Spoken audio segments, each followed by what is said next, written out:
Kepada penginjil Yeskil kami persilakan untuk menyampaikan firman Tuhan.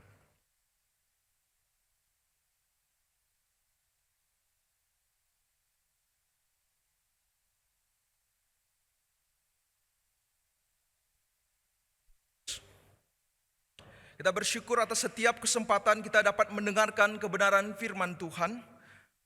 Sepanjang bulan ini ada satu tema besar yang akan kita bahas bersama, yaitu mengenai panggilan. Kita akan bersama-sama belajar panggilan dari tokoh-tokoh besar di dalam Alkitab. Dan hari ini kita akan fokus kepada panggilan seorang tokoh bernama Abraham. Karena tema mengenai panggilan itu sangat luas, dan tokoh mengenai Abraham itu juga cakupannya sangat luas, maka saya akan membagi menjadi 3 bagian besar.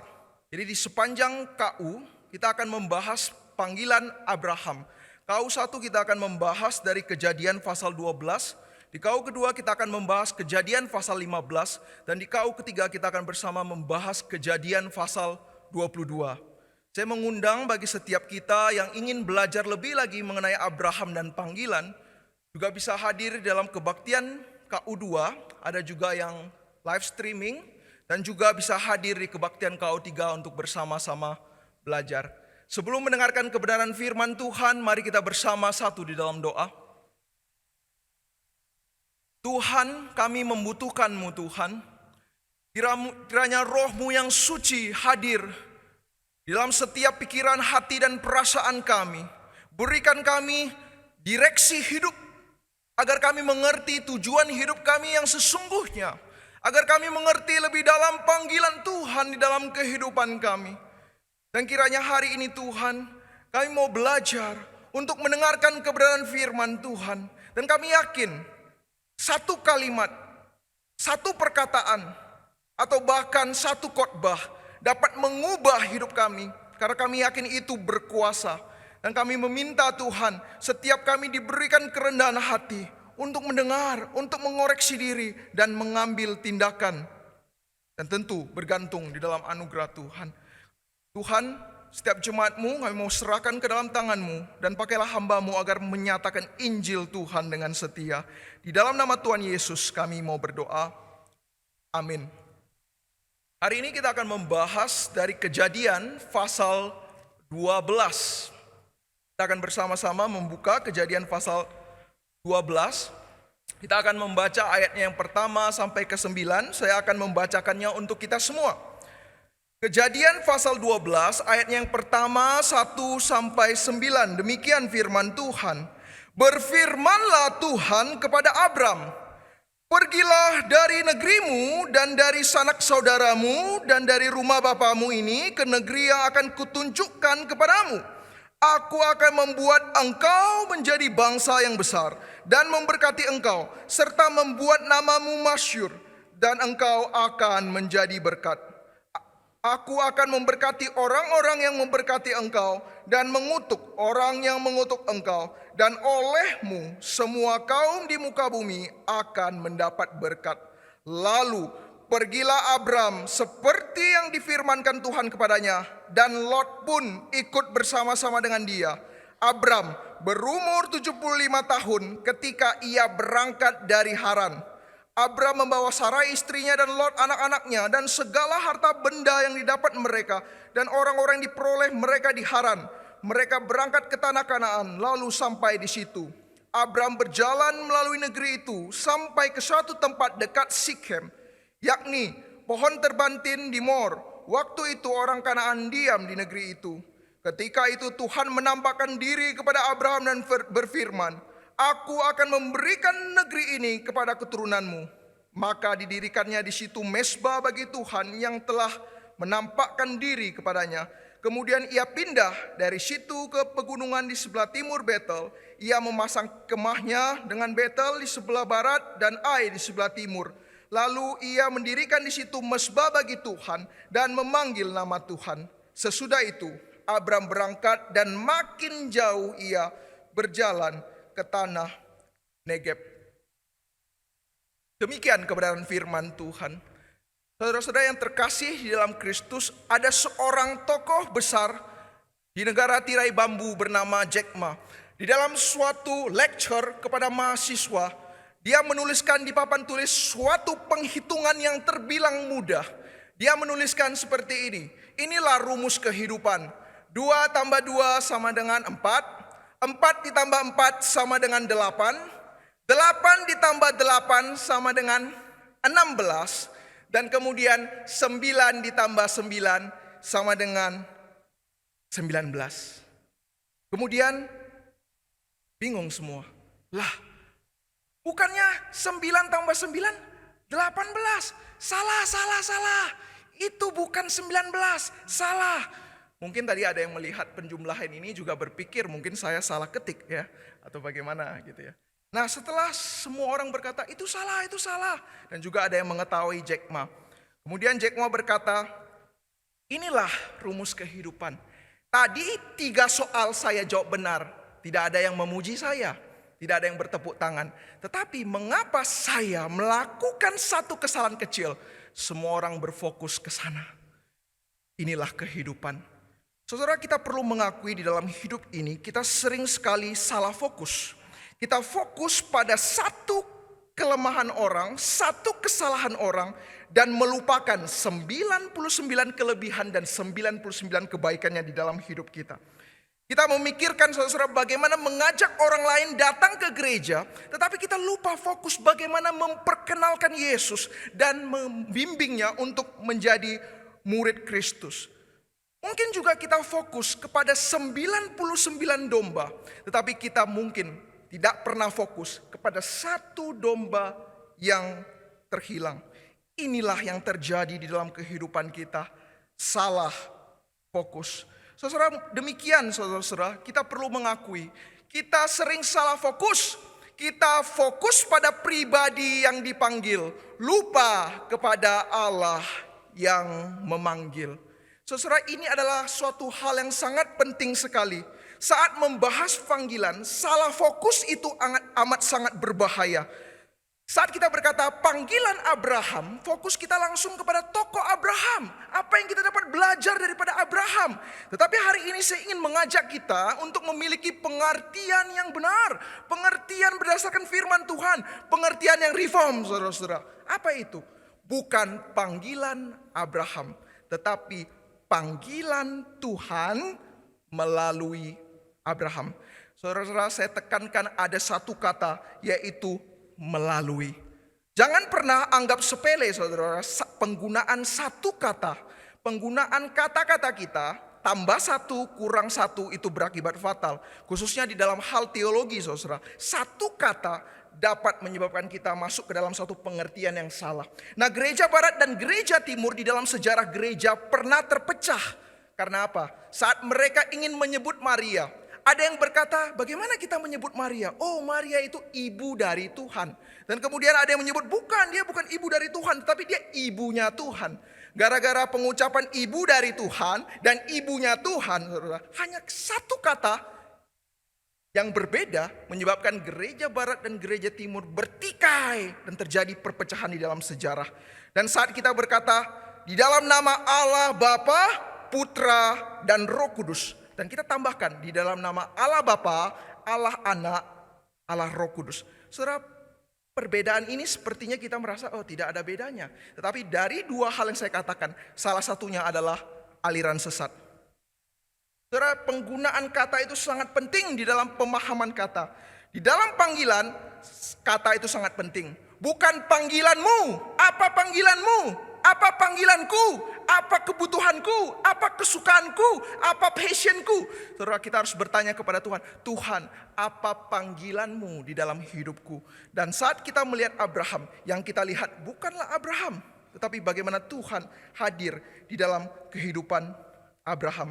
Kita hanyalah hamba yang menjalankan panggilan Tuhan. Sehingga konsep ini kita harus perbaiki. Kenapa demikian? Karena kalau kita katakan panggilan Tuhan melalui hidupku dan hidupmu, maka kita akan dapat melakukan hal-hal yang mungkin kita tidak sukai. Hal-hal yang tidak pernah kita pikirkan. Dan bahkan hal-hal yang kita coba hindari. Karena apa? Kita hanya tunduk kepada panggilan Tuhan. Tapi kalau kita katakan panggilanku, panggilan Abraham, maka kita bebas menentukan apa yang sebenarnya menjadi kesukaan Nah, di dalam abad 21 seorang ahli spiritual, tokoh Kristen bernama Henry Nouwen, dia berkata di dalam abad 21 modernitas dan profesionalitas telah menyebabkan suatu hal yang baik dan juga ada hal yang negatif. Hal baiknya apa? Kalau dulu sebelumnya itu tidak ada namanya pembagian yang begitu spesifik. Setiap orang mungkin bekerja apa saja, ya, satu orang bisa memiliki banyak bidang. Tetapi masuk ke dalam abad 21 ada yang disebut dengan profesionalitas, kekhususan. Kamu itu khususnya di mana? Di bagian mana? Saudara, ini adalah hal yang baik saudara-saudara, agar saudara pelayanan lebih maksimal, pekerjaan lebih maksimal, kehidupan lebih tertata, ada yang menjadi fokus utama kita. Tapi Henry Nouwen juga mengingatkan bahwa kita hati-hati. Kerap kali di dalam hidup ini karena alasan spesialis, karena alasan fokus, karena alasan passion, alasan kesukaan, sehingga kita mengecilkan pelayanan Tuhan di dalam kehidupan kita, sehingga kita jauh dari isi hati Tuhan. Saudara, ini sangat tricky sekali dalam kehidupan kita, yaitu panggilan umum dan panggilan khusus. Seolah-olah di dalam hidup ini memang kita ada dipanggil khusus, tetapi panggilan umum dan panggilan khusus kita tidak boleh melihatnya sebagai, oh kalau saya sudah menjalankan panggilan khusus, saya tidak perlu lagi menjalankan panggilan umum. Atau saat saya menjalani panggilan umum, saya tidak perlu menggumulkan panggilan khusus. Ini yang terjadi di banyak gereja kehidupan kita sebagai umat Tuhan. Ya sudah, kan namanya panggilan. Panggilan semuanya sama. Mencuci itu panggilan, tidur itu juga bisa juga disebut ya melayani Tuhan di dalam segala aspek, memasak juga. Jadi gereja butuh, ya. Dan engkau yang bisa saat itu. Dan kemudian banyak orang yang mungkin telah mendoakan hal itu. Tapi kita berkata ya sudah, nggak apa-apa, kan toh juga di rumah juga pelayanan, gitu ya. Tanpa kita menggumulkan baik-baik. Apakah benar sebenarnya Tuhan panggil aku di dalam hal itu? Atau kita masuk ke dalam arena yang khusus. Saya hanya mengerjakan ini saja, yang lain tidak saya kerjakan. Saudara, saya hanya passion di bidang musik. Maka mari kita mengunjungi jemaat yang sakit. Maaf, saya hanya musik saja. Saya hanya musik saja. Saudara, padahal di dalam firman Tuhan jelas dikatakan ada panggilan umum, yaitu pergi muridkan, murid Kristus. Itu siapa? Apakah hanya anak-anak? Apakah hanya remaja? Apakah hanya orang tua? Tidak, saudara-saudara. Semua. Saat kita mengerti bahwa di dalam panggilan umum ada panggilan khusus, tetapi bukanlah panggilan umum yang terpisah dengan panggilan khusus, kita baru benar-benar bisa berjalan sesuai isi hati Tuhan. Memang ada hal yang khusus, tetapi saat engkau dipanggil Tuhan untuk keluar dari khusus itu, disitulah disebut dengan rendah hati. Kenapa demikian? Karena engkau rela membuang kekhususanmu untuk melakukan hal yang umum. Kerap kali kita mempertahankan hal yang khusus kita, tapi kita lupa ada hal-hal dasar yang umum. Saudara, ingatlah bahwa passion dan panggilan itu berbeda. Passion bisa jadi itu adalah panggilan kita. Bisa jadi. Tetapi panggilan belum tentu passion kita. Kenapa demikian? Karena passion, kesukaan, dasarnya itu adalah perasaan manusia yang berdosa, perasaan yang rapuh, tergantung lingkungan, tergantung keadaan, jadi bisa berubah-berubah. Hari ini saya sukanya ini, nanti tidak suka lagi, begitu ya. Tetapi panggilan dari Tuhan itu berasal daripada Tuhan. Dia teguh di dalam dasar kebenaran firman Tuhan. Dan dia tidak berakar di dalam pemikiran yang mudah berubah-ubah.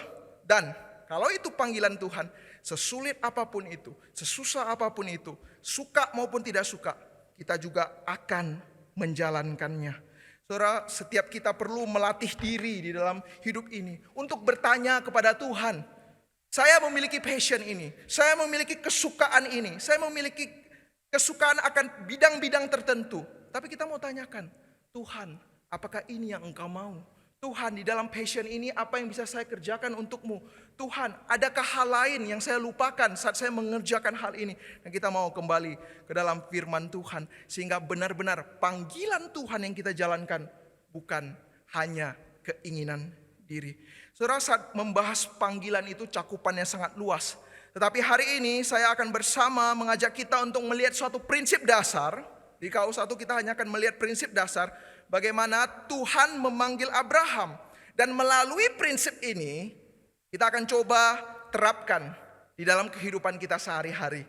Nah, saya tidak tahu apa passion kita, apa kesukaan kita, apa panggilan kita baik secara khusus Ya, dan apakah di dalam hidup ini kita telah menjalankan panggilan umum?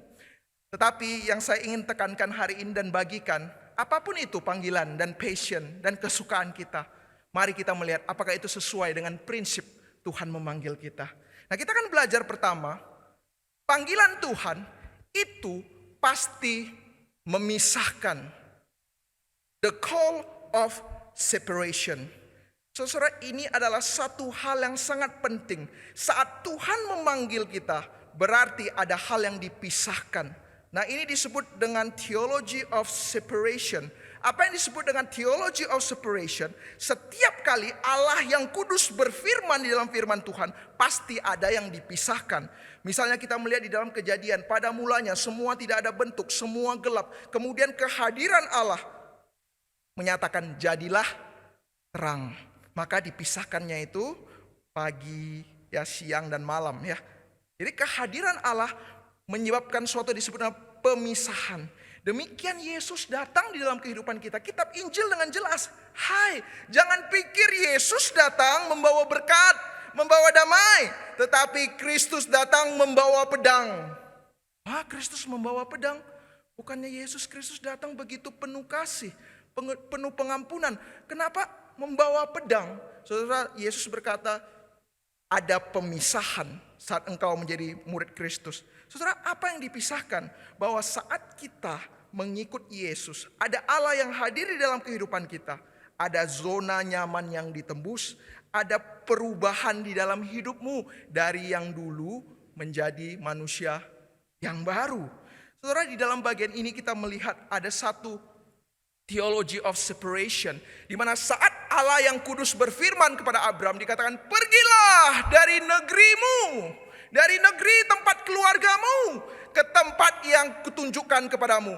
Jelas sekali di sini ada satu separation dari tempatmu yang dahulu, di tempat zona nyamanmu, ada keluarga, anak sanak saudara, pergi ke satu tempat yang Tuhan mau tunjukkan kepadamu. Dan kita melihat lagi di dalam Ibrani, ada satu kerinduan Abraham sebenarnya, ya. Kita tidak pernah tahu isi hati daripada tokoh Alkitab kecuali firman Tuhan nyatakan. Di dalam Ibrani dicatat bahwa sebab Abraham menantikan kota yang mempunyai dasar yang direncanakan dan dibangun Allah. Jadi kita bisa melihat bahwa sebenarnya Abraham tinggal di tempat keluarganya, tetapi di dalam hatinya yang paling dalam, dia menantikan ada satu kota yang mempunyai dasar dan dibangun oleh Allah. Dan dari sini kita sudah melihat dua pembedaan kualitas. Ada kota yang dibangun oleh Allah dasarnya, dan ada yang tidak. Dan Abraham memaknai tempat tinggalnya sebagai tempat tinggal yang tidak dibangun di dalam dasar Tuhan. Mengapa demikian? Saudara, mungkin kita melihat di sini biasa saja, tetapi saat kita teliti tempat tinggal Abraham, kita akan sangat amat terkejut. Saudara, Abraham itu tinggal di daerah yang bernama Ur-Kasdim. Nah, apa itu tempat yang Ur-Kasdim, saudara-saudara? Ur-Kasdim bukanlah tempat yang sembarangan, saudara-saudara. Kalau misalnya kita katakan, ya, oh, Abraham merindukan dari tempat yang kumuh menuju tempat yang lebih bagus, begitu ya. Wah, itu wajar, siapapun mau hal itu.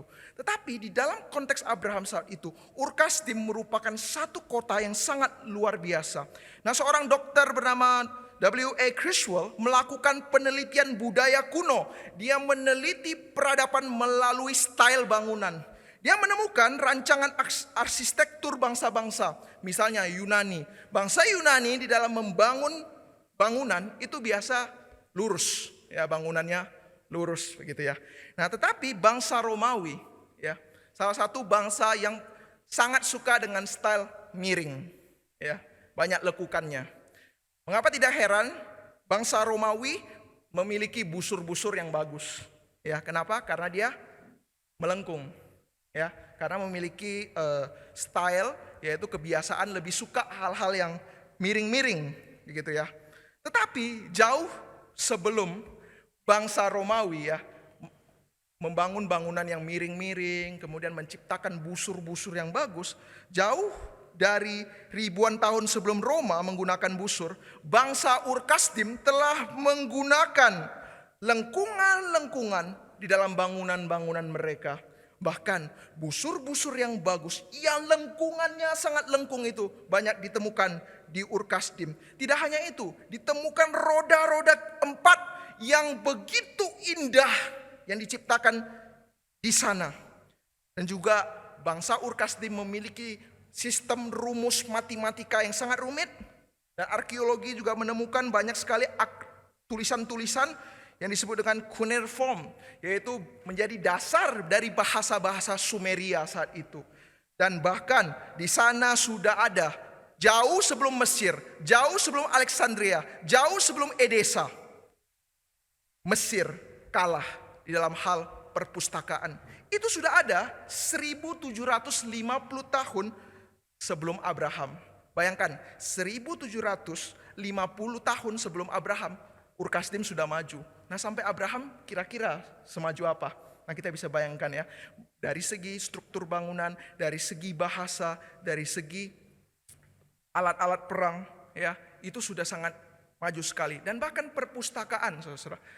Sering sekali kita berkata pusat kebudayaan di mana? Alexandria, karena di sana ada perpustakaan. Kemudian hal itu dikritik. Tidak, itu di Edesa, di daerah Asia.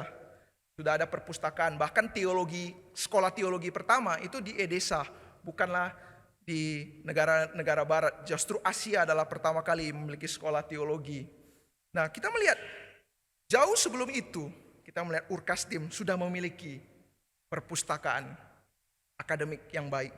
Nah, di dalam konteks ini, kota Ur Kasdim bagi sebagian orang mengatakan, wah, ini kota yang maju, kota yang nyaman, kumpulan orang-orang brilian, dan juga ada pemikiran-pemikiran yang baik, saudara-saudara.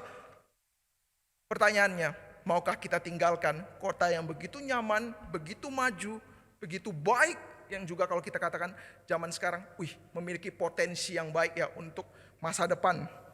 Ya, misalnya dalam hidup kita sering sekali kan ingin mendidik anak kita, ya, menyekolahkan anak kita tinggi-tinggi agar apa? Dia pergi ke satu tempat yang mungkin memiliki kesempatan lebih banyak. Saudara, kota Ur Kasdim saat itu bagaikan Athena saat itu yang begitu maju.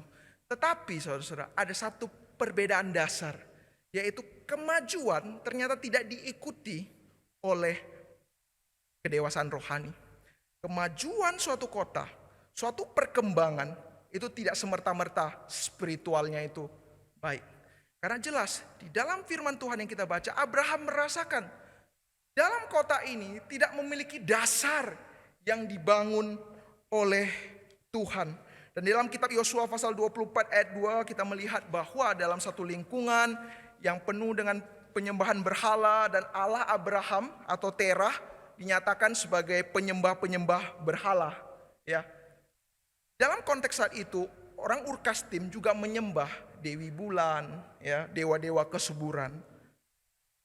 Satu sisi bagi orang itu adalah hal yang baik. Kota sudah maju, kita memiliki suatu konsep Tuhan, kita menyembah dewa-dewa yang menyebabkan kesuburan, kemakmuran, itu sangat nyaman. Tapi Abraham secara rohani dia terus diresahkan karena dia tahu ini bukan dasar yang dibangun Tuhan. Ini bukan yang sesungguhnya. Saudara, kita mendapati di sini bahwa sesuatu yang kelihatan fisik itu belum tentu rohani. Demikian suatu hal yang terlihat besar, terlihat wah saudara-saudara, belum tentu rohaninya kokoh. Dan kita belajar juga satu hal, jika di dalam lingkungan kita, pekerjaan kita, kehidupan kita, atau apapun yang kita kerjakan, jika lingkungannya tidak ada dasar kebenaran dan dibangun oleh Allah, kita harus pikirkan baik-baik dan kita harus bergumul. Apakah sebenarnya Tuhan panggil aku untuk segera keluar dari sini? Apakah kita masih mau berlama-lama di dalam satu lingkungan yang tidak dibangun oleh dasar kebenaran firman Tuhan?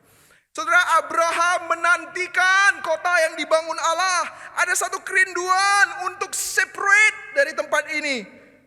Tetapi kita melihat bahwa Abraham tidak pernah pergi. Dia masih di sana ya. Dia mendambakan, merindukan begitu ya. Tetapi Tuhan Allah yang beranugerah. Dia tidak mau Abraham hanya berhenti mendambakan, merindukan. Tetapi Tuhan mau membimbingnya, memanggilnya keluar. Dan mau Abraham mengambil komitmen, ayo keluar. Nah, ini yang sering terjadi di dalam kehidupan kita. Kita tahu ini tidak benar. Kita tahu ini tidak nyaman, saudara-saudara. Tetapi saudara-saudara, kita tahu kita mau melayani. kita mau, ini butuh, kita bisa hadir di sana. Tetapi itu semua hanya berhenti di angan-angan, saudara-saudara. Oh, saya merindukan suatu saat, oh saya ingin seperti ini gitu ya. Itu semua hanya di angan-angan.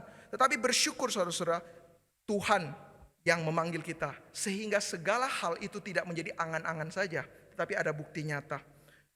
Saudara-saudara, bersyukur dalam anugerah Tuhan. Tanpa Tuhan yang memanggil, tidak ada manusia yang mampu untuk melakukan segala sesuatu. Karena di dalam dosa kita, total depravity, kerusakan total, kita hanya mendambakan saja, saudara. Kita tidak mampu berbuat apa-apa. Kita kalah dengan lingkungan, kita kalah dengan sekitar.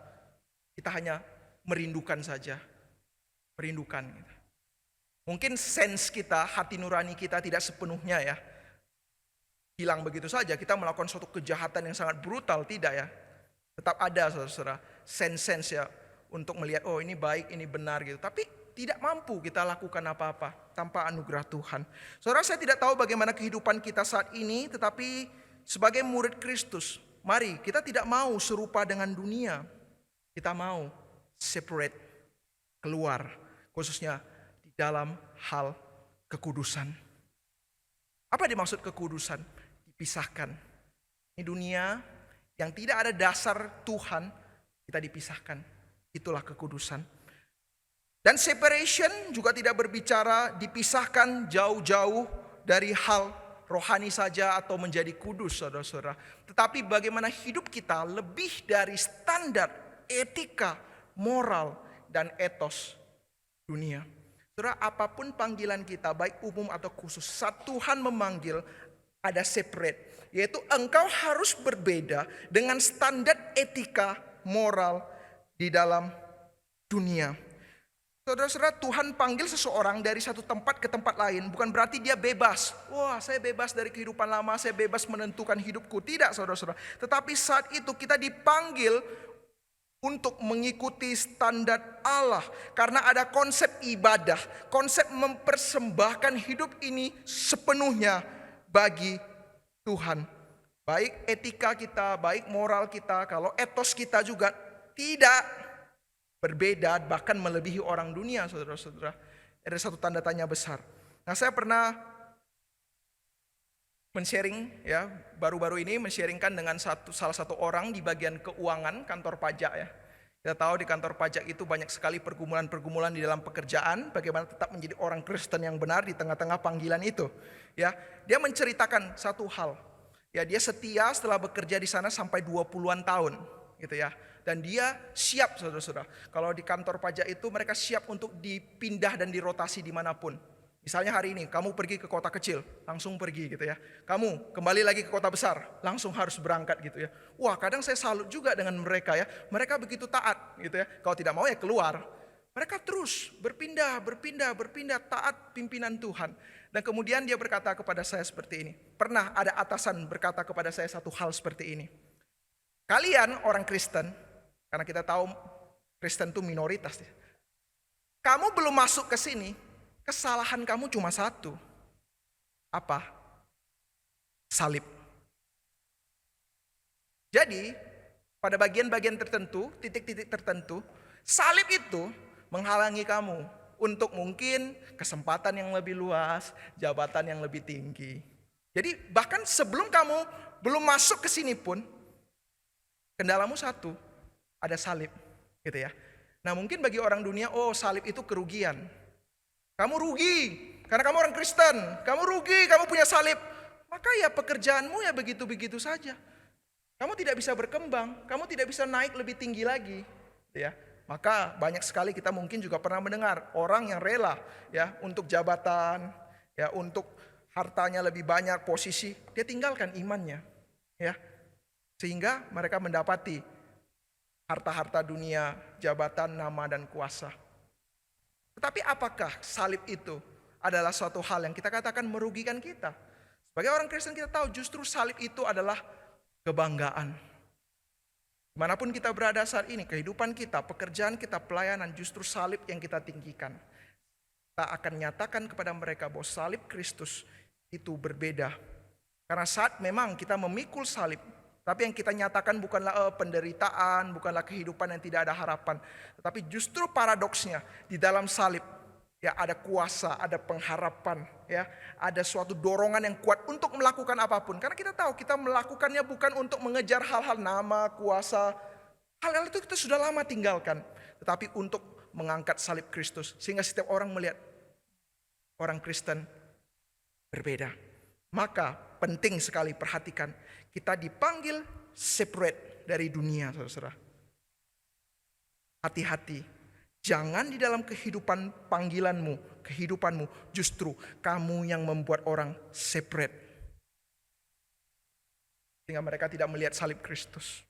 Bukankah banyak demikian, saudara? Banyak sekali kehidupan orang Kristen justru menjadi batu sandungan.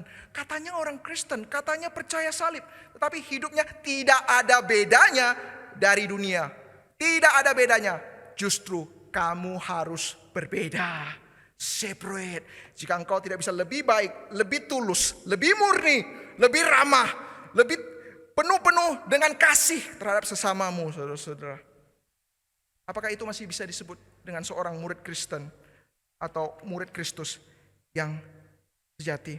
Kita melihat di dalam kehidupan Abraham, di mana Abraham saat itu melakukan satu tindakan yang jarang diambil oleh orang sekitarnya.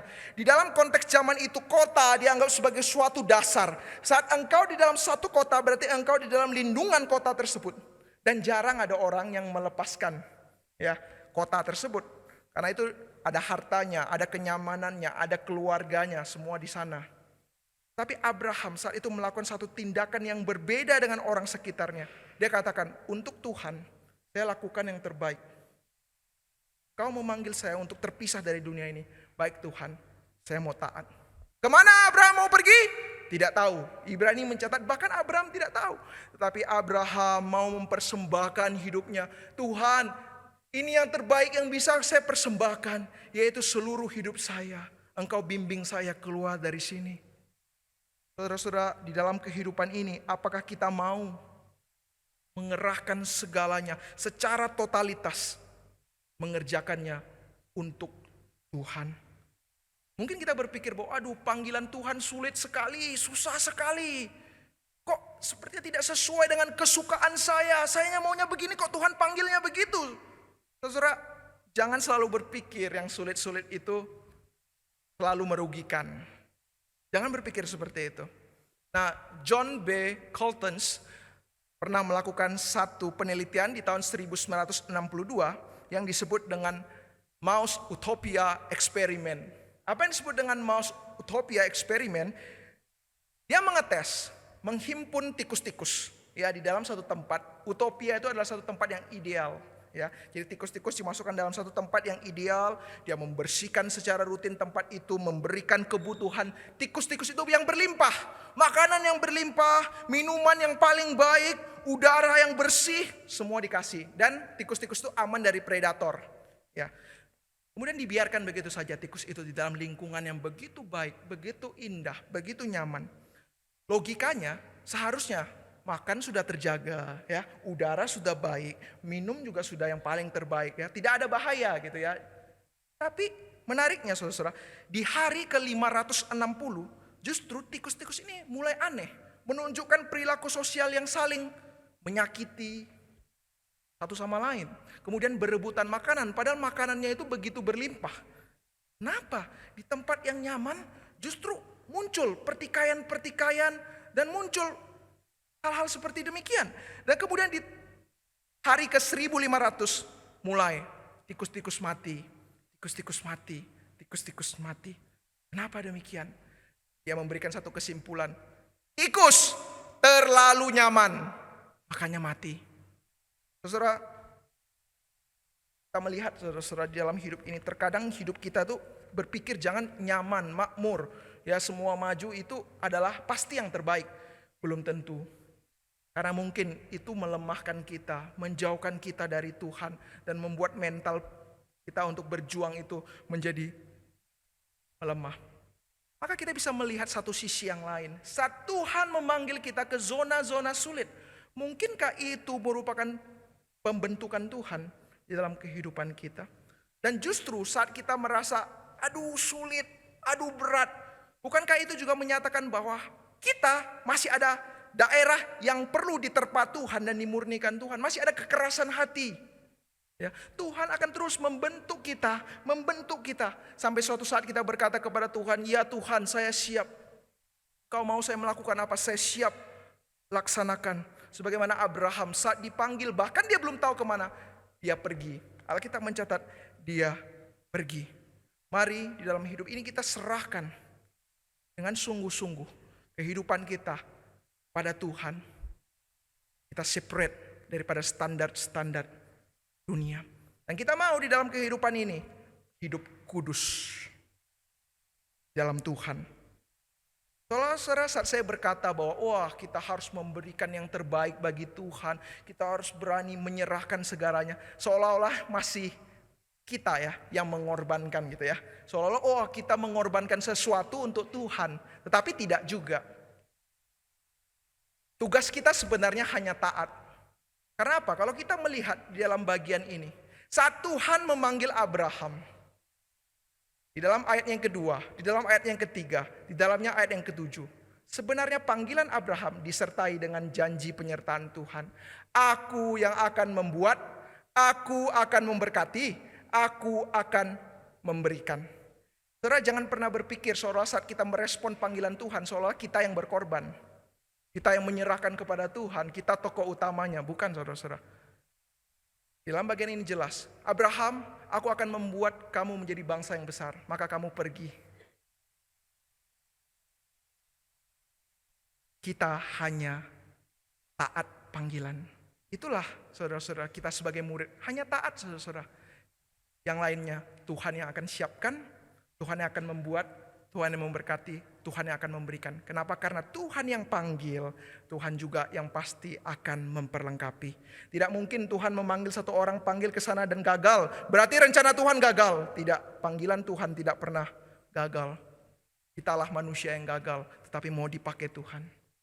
Selanjutnya kita akan melihat yang kedua, prinsip panggilan. Apapun panggilan saat kita, panggilan kita saat ini, panggilan umum, panggilan khusus sebagai karyawan, sebagai pengusaha, sebagai rohaniawan, apapun itu.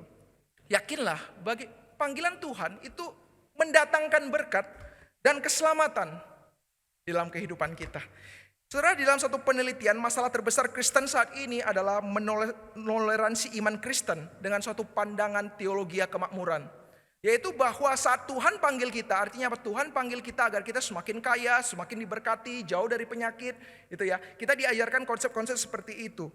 Tapi kalau kita membaca kitab suci, bukan itu maksud daripada Tuhan. Kita dipanggil bukan untuk lepas dari masalah, ya, kemudian menjadi kaya, menjadi ternama. Bukan itu, saudara-saudara. Nah, hati-hati, konsep teologi kemakmuran itu bisa mempengaruhi konsep kita di dalam membaca firman Tuhan, ya. Kalau kita sudah memiliki teologi yang salah, kita baca firman Tuhan, nah teologi itu yang menggiring kita.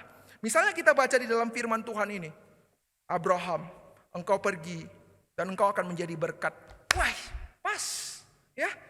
Teologi kemakmuran, menjadi kaya, menjadi sukses, lepas dari penyakit. Abraham dipanggil untuk mendapati berkat.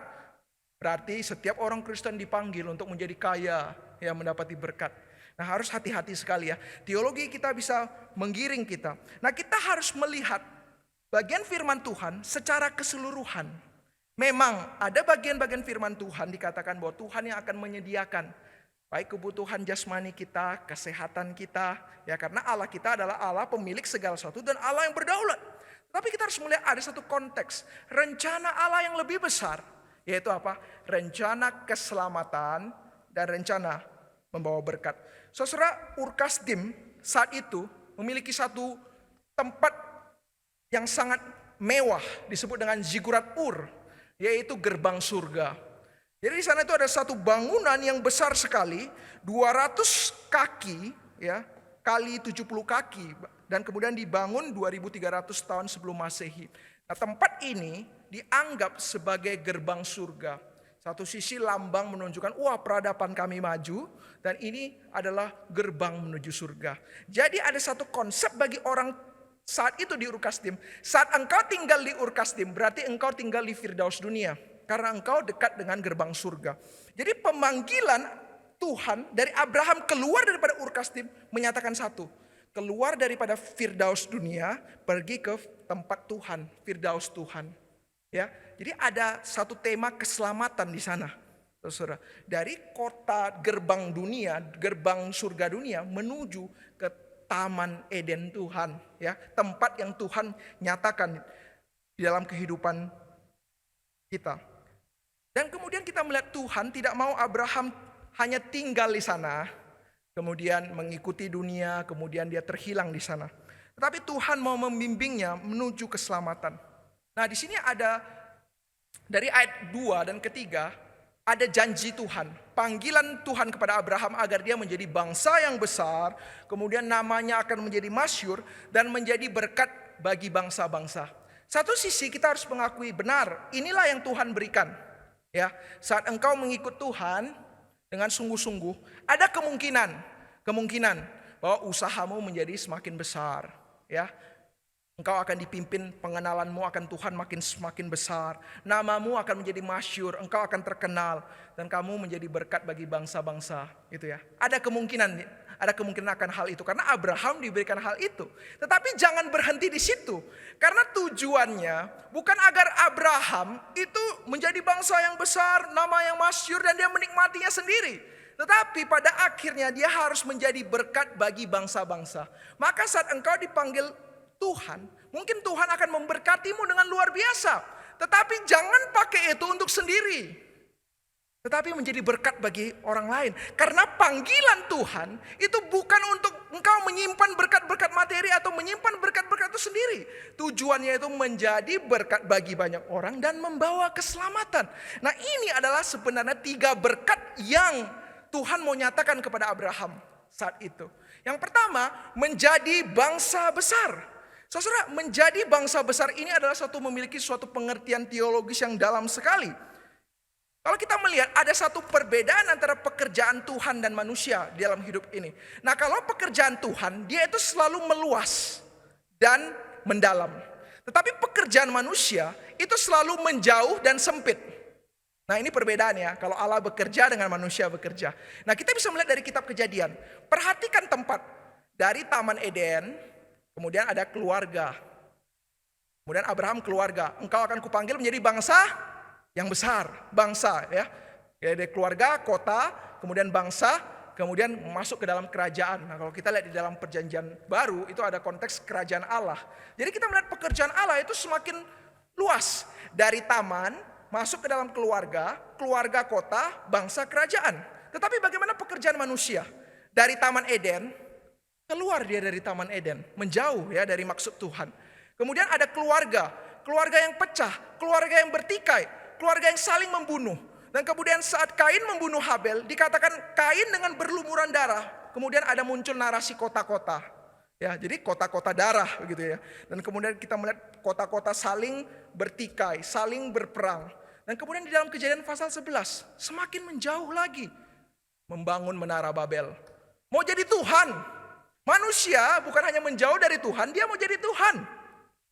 Dan kemudian Tuhan hancurkan menara Babel dan mencerai-beraikan bangsa-bangsa dengan berbagai bahasa. Sehingga tersebar manusia-manusia yang penuh dosa itu di berbagai belahan dunia. Tetapi baru satu pasal manusia ingin menjadi Tuhan, di pasal 12 Abraham dipanggil. Kembali, sudah terlalu jauh manusia ini, ya. Dari taman, pergi ke keluarga yang pecah belah, dari kota yang penuh darah, kemudian mau bangun menara. Tuhan hancurkan, panggil Abraham. Oke, sekarang negara-negara lain sudah terpecah belah. Sekarang saya mau panggil engkau Abraham untuk menjadi bangsa yang besar. Kenapa bangsa yang besar? Karena bangsa yang besar ini akan berkembang dan juga akan memenuhi bumi. Dan ini mengembalikan tujuan mula-mula penciptaan. Kenapa? Saat Allah menciptakan dunia ini, ada satu perintah Tuhan. Penuhilah bumi. Kenapa penuhi bumi? Karena saat itu manusia belum berdosa. Maka kalau misalnya manusia itu memenuhi bumi, yang dipenuhi apa? Anak-anak Tuhan. Tetapi saat manusia jatuh di dalam dosa, yang dipenuhi apa? Anak-anak dosa. Sekarang Abraham dipanggil keluar untuk menjadi bangsa yang besar, beranak cucu, bahkan dikatakan Abraham, keturunanmu akan menjadi banyak seperti bintang-bintang di langit, seperti pasir. Kenapa?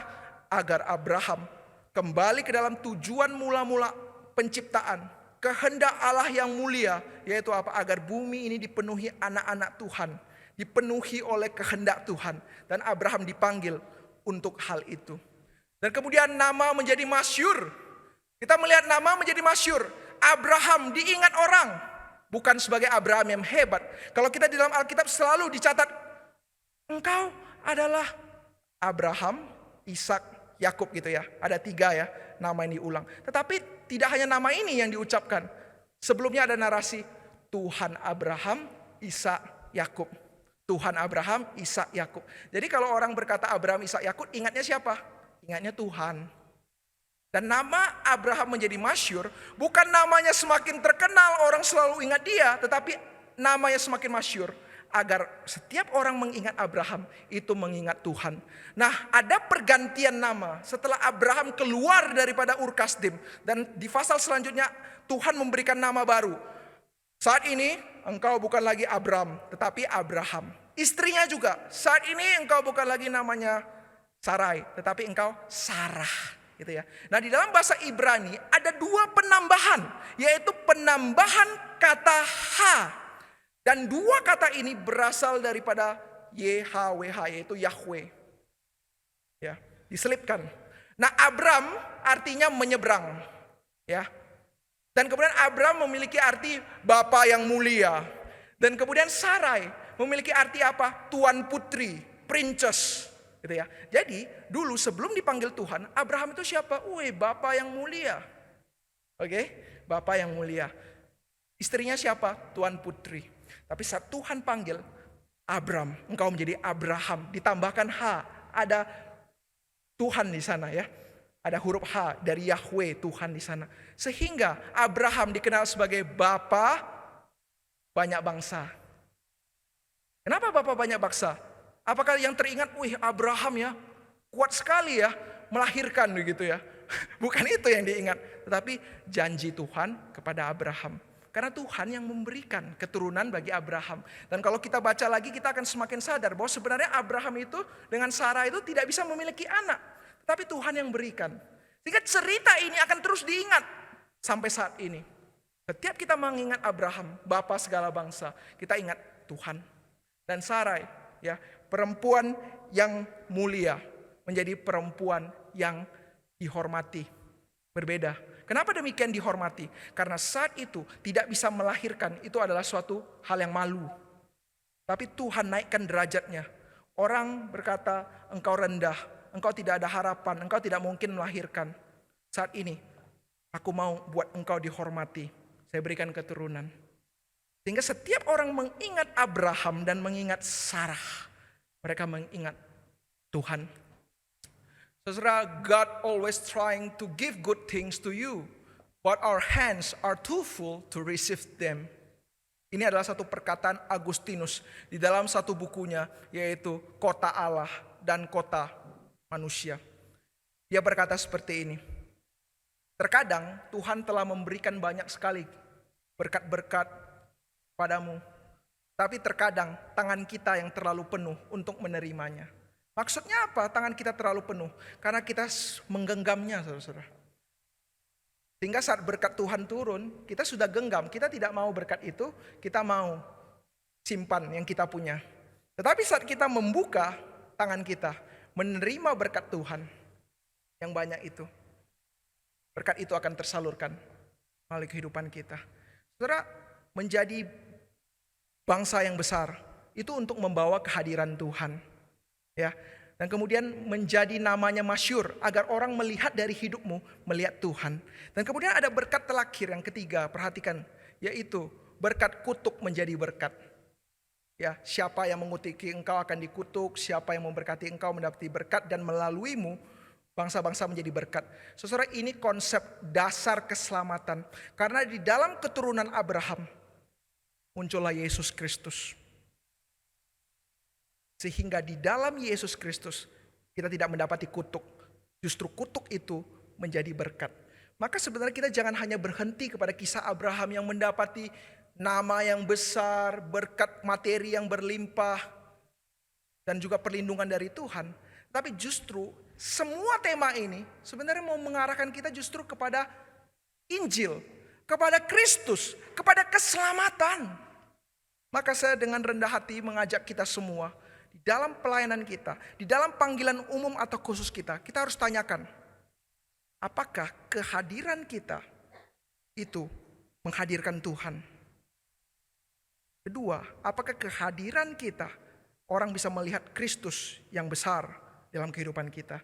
Dan ketiga, apakah melalui kehidupan kita ada berkat keselamatan yang dinyatakan, yaitu Injil Yesus Kristus melalui kehidupanmu?